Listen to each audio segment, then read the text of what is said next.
She took the broken pallets every single day. Same time, same exit, same quiet movement. No one asked why. The warehouse was too loud for curiosity, too busy for attention, too dangerous for questions. Workers clocked out. Forklifts moved. Radios crackled. And she walked past all of it unnoticed. One broken pallet, sometimes two, balanced carefully against her shoulder. Then she slipped through the back service door. Without hesitation. She didn't rush. She didn't look around. She didn't speak to anyone. Like she had done this before. Like she would keep doing it forever. On Monday, no one cared. On Tuesday, someone noticed. By Wednesday, he was watching. From the second-floor office above the warehouse floor, Adrian Volkov stood behind the tinted glass, arms folded, eyes still. He didn't move often. He didn't need to. Everything below him moved for him. He had built this place on discipline, on silence, on control, and patterns were something he never ignored. She moved again. Clock out. Lift the pallet. Back exit. Gone. No hesitation. He noticed the timing. 3 minutes after shift change. When supervisors turned away. When the floor lost rhythm. When no one tracked movement. That's when she left. Something about it felt wrong. Not the pallet. Not the exit. The certainty. People hiding something usually looked nervous. She didn't. She looked resolved. Like the decision had already been made. Thursday, she did it again. Same pace. Same posture. Same silence. Adrian said nothing. But something inside him sharpened. The pallets were scrap. Broken wood. Worthless. Which meant the pallets weren't the point. They were cover. A story. And Adrian Volkov did not like stories he didn't control. He watched her disappear again. No hesitation. No fear. No looking back. Something shifted. 17 years of instinct told him the same thing. She was hiding something. Leak. Side deal. Smuggling. Or worse. He turned slowly from the glass. Maxim. The name alone pulled a man forward. Follow her after shift, Adrian said quietly. No emotion. No explanation. Find out where the pallets go. A pause. No contact. He looked back toward the door just as she vanished again. Gone. Without knowing. The most feared man in the city had just decided to investigate her. Adrian Volkov did not raise his voice. He never needed to. Silence worked better. Men twice his size stepped aside when he walked. Supervisors straightened when he entered a room. Even the noise of the warehouse seemed to lower itself in his presence. Power didn't announce itself. It settled. Quietly. He stood above the floor, hands resting behind his back, watching the workers move in practiced rhythm. Forklifts turned. Boxes stacked. Clipboards signed. Everything ran exactly the way he designed it. Precision. Discipline. Control. Nothing happened in his operation without meaning. Which meant the woman with the broken pallets meant something. He noticed her again the next afternoon. Same station. Same quiet posture. Same deliberate movements. Her name, he had already learned, was Elena Merrick. 32. 2 years employed. No warnings. No absences. Perfect record. Too perfect. She worked without drawing attention. No complaints. No conversations. No wasted motion. Even when supervisors passed, she didn't change her pace. She simply kept working. Like she existed outside the room. Adrian studied her longer this time. She wasn't nervous. Wasn't distracted. Wasn't careless. If anything, she was careful. Every movement controlled. Every step measured. Like someone protecting something fragile. That detail stayed with him.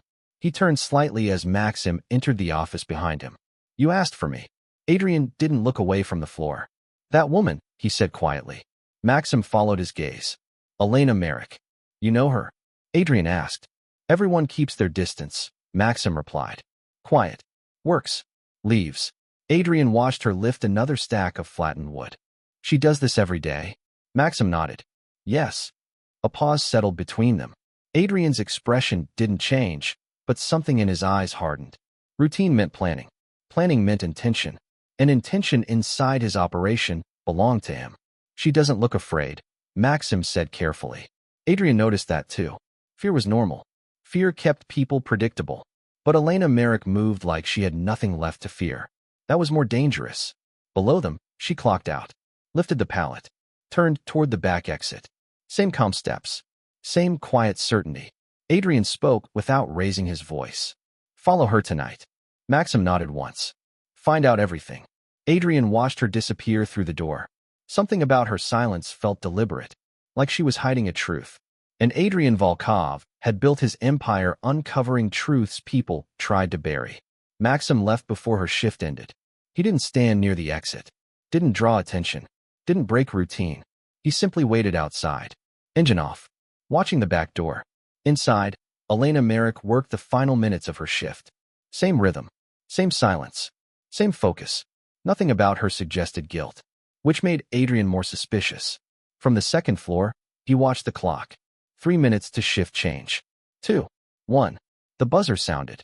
Workers moved. Voices rose. Footsteps scattered. And right on time, she moved. She clocked out, lifted the broken pallet, turned toward the service exit. No hesitation. Gone. Adrian said nothing, but his eyes stayed fixed on the door long after she disappeared. Minutes passed. Then his phone buzzed once. Maxim. She's walking. No vehicle. Adrian leaned slightly against the desk. Walking meant close distance. Close distance meant local. That narrowed the possibilities. Another message came. Still carrying the pallet. Adrian frowned slightly. Most people would drop it halfway. Hide it. Dump it. She didn't. She carried it like it mattered. Block by block. Street after street. The city shifted from industrial noise to quiet residential decay. Dim lights. Cracked sidewalks. Cold air pressing against empty buildings. Another message. She turned east. Older apartments. Adrian's jaw tightened slightly. He had expected a meeting. A handoff. Something criminal. Instead, she kept walking alone. 5 more minutes passed. Then the phone buzzed again.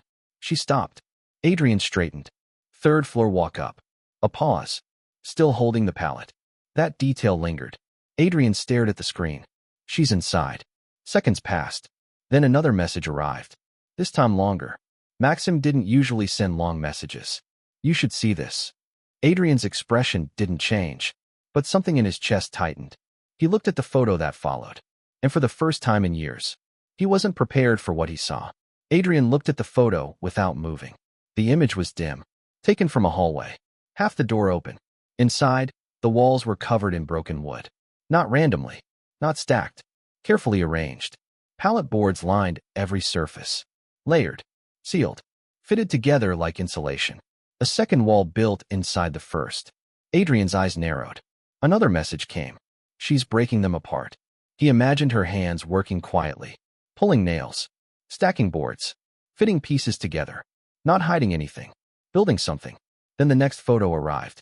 A small mattress on the floor, 2 blankets, a plastic cup beside it, and a child sleeping. Small, thin, curled toward the wall of wood. Adrian felt something shift. Not emotion. Not yet. Recognition. Another message appeared. Room is freezing. No heat. Adrian looked again. The wood wasn't random. It was protection. Insulation. The broken pallets were keeping the cold out. He stared at the sleeping child. Hair spread across the pillow. One hand curled under her cheek. Breathing slow. Fragile. Another message. She's covering gaps in the window. Adrian exhaled slowly. He had expected betrayal. Crime. Deception. Instead, she was building warmth. Board by board. Quietly. Alone. Another photo came. Elena kneeling beside the mattress. Pulling the blanket higher. Checking the child's forehead. No drama. No tears. Just routine. Like she had done this many times before. Adrian's fingers tightened slightly around the phone. How old, he typed. A pause. Maybe 6. The number stayed in his mind. 6. Too young for cold rooms. Too young for wooden walls. Too young for survival strategies. He looked again at the boards. At the careful arrangement. At the precision. She hadn't been stealing. She had been protecting. Every day. Quietly. Without asking for help. Another message appeared. She's sitting beside her now. Adrian stared at the screen. For the first time, the pallets meant everything. Act 5. The internal shift. Adrian didn't reply immediately. He kept looking at the photo. The small mattress. The wooden walls. The child sleeping under thin blankets. And Elena Merrick, sitting beside her. Still. Quiet. Watchful. Like she was guarding something fragile. Something shifted. Not on his face. Not in his posture. Inside. A slow, unfamiliar pressure in his chest. He had seen poverty before. Desperation. People begging for help. This wasn't that. She hadn't asked. Hadn't complained. Hadn't stolen anything valuable. She had taken scraps. Worthless wood. And turned it into survival. quiet dignity. Adrian leaned back slightly. 17 years running his empire had trained him to react fast, make decisions, eliminate threats. But this wasn't a threat. This was something else. He looked again at the child, 6 years old, sleeping in the cold. And suddenly, the warehouse felt warmer than it should. Something about that contrast unsettled him. Another message appeared. She turned off the light. Sitting in the dark. Adrian imagined it. The room quiet. The child breathing softly. Elena watching, making sure she stayed warm. Protecting her without words. He lowered the phone slowly. He didn't give new orders. Didn't ask more questions. He just stood there, thinking. For the first time in years. He wasn't calculating profit, risk, territory. He was thinking about warmth. About a child sleeping behind wooden boards. Something tightened in his jaw. Not anger. Decision forming. He picked up the phone again. Leave, he typed. Maxim replied instantly. Yes. Adrian stared at the screen a moment longer. The photo still open. Then he locked the phone. He walked to the window overlooking the warehouse floor. Workers moved below. Machines hummed. Everything normal. But something inside him had already changed. Quietly. Without announcement. Like the woman building walls from broken wood. The next morning, Elena arrived at work like nothing had changed. Same time. Same quiet steps. Same lowered gaze. She moved to her station. Started her shift. Said nothing. She didn't know she had been followed. Didn't know she had been seen. Didn't know someone had already made a decision. From the second-floor office, Adrian watched her. Not with suspicion. Not anymore. With quiet certainty. She worked the same way she always did. Precise. Focused. Silent. Like the night before never happened. Adrian picked up his phone.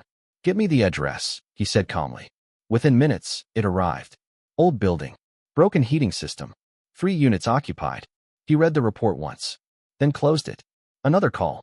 Send a contractor today. A pause. Full heating repair. He ended the call before questions came. No explanation. No credit. No involvement. Just decision. Down on the floor, Elena lifted another box.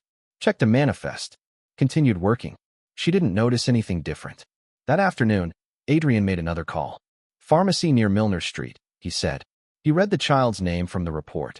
Set up a monthly account. Another pause. No billing. He hung up. Everything done quietly. Like she had done. Later that evening, Elena left work again. No pallets this time. She paused near the scrap pile. Looked at the broken wood. Then kept walking. Something had changed at home. When she reached the apartment, warm air met her at the door. She stopped. Confused. Inside, the radiator hummed softly. Heat filling the room slowly. The wooden boards were still there. But no longer necessary. Her daughter slept peacefully. Blanket loose. Face relaxed. Elena stood there silently. Trying to understand. She didn't know repairs had been ordered. Didn't know bills had been covered. Didn't know help had already arrived. Across the city, Adrian stood at the warehouse window. Watching nothing in particular. He didn't call her. Didn't speak to her. Didn't expect thanks. He simply adjusted his cuff. And said nothing. 2 days later, Elena stopped near the scrap pile again. Broken pallets stacked against the wall. Loose boards. Bent nails. She looked at them quietly. Then walked past. For the first time, she didn't need them. Her shift ended. She clocked out. Head down. But her steps were slower now. Not heavy. Just different. Upstairs, Adrian noticed.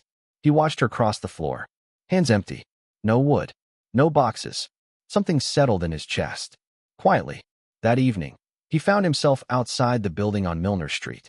He hadn't planned it. Hadn't scheduled it. He just stood across the road. Lights glowed behind one of the windows. Warm. Soft. No frost on the glass. No darkness. He stayed there longer than necessary. Then crossed. He pressed the buzzer. A small voice answered. Hello. Adrian paused. I work with your mother, he said. A silence. Then the door buzzed open. He climbed the stairs slowly. Elena opened the door before he knocked. Surprise flickered in her eyes. But no fear. She had learned something recently. Not everything dangerous comes with harm. Behind her, the room looked different. Boards still lined part of the wall. But the radiator glowed warm. And the child sat on the floor drawing. She looked up. Serious eyes. Quiet curiosity. You're tall, she said. Adrian nodded once. Yes. She studied him. Then held up the drawing. A small house. A bright sun. 2 figures. And a third, standing slightly apart. That's Mama, she said. That's me. She pointed to the third figure. You're the quiet one. Elena glanced at him. Something softened. Adrian said nothing. The child returned to coloring. Warm air filled the room. Soft. Steady. Adrian stepped back toward the door. No speech. No explanation. Just a small nod. He left quietly. Down the stairs. Out into the cold night. Behind him, the window stayed warm. And for the first time in years, he didn't hurry away. If this story stayed with you, hit like, subscribe, and let me know where in the world you're listening from.